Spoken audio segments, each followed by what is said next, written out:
पंजाब में सिर्फ 40 हलकों का नतीजा ओवरसीज पाकिस्तानियों के पास जाएगा और सारे पाकिस्तान में तकरीबन 80 हलकों का फैसला जो है वो ओवरसीज पाकिस्तानियों के पास जाएगा, जो कि पढ़े लिखे और ज़्यादा ज़िम्मेदार लोग हैं और ज़्यादा अपनी ज़िम्मेदारी से वोट कास्ट करते हैं।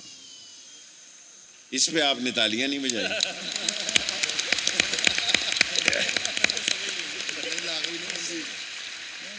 और हमने मशीन पर भी इसलिए किया है कि क्रिश्चियन जो है वो एक, मसीह जो है वो मेहनत कश लोग हैं।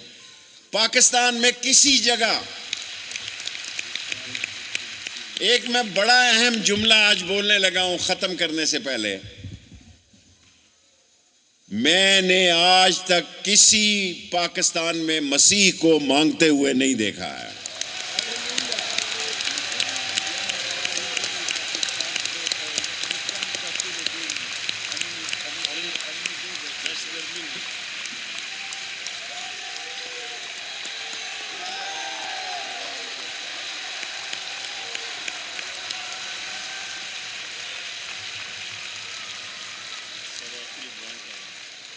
मसीह डेंटर है, पेंटर है, वेल्डर है, मैकेनिक है, जो है, कभी आपको किसी जगह दहशतगर्दी में किसी मसीह का नाम नहीं मिलेगा।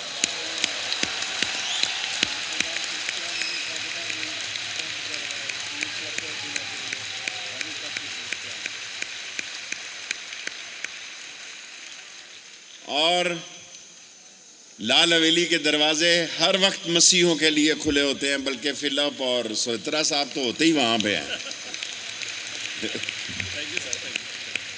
जान छुड़ानी मुश्किल हो जाती है, सुबह आते हैं शाम तक नहीं जाते हैं। सब्सक्राइब करें और बेल दबाएं ताकि कोई खबर रह न जाए।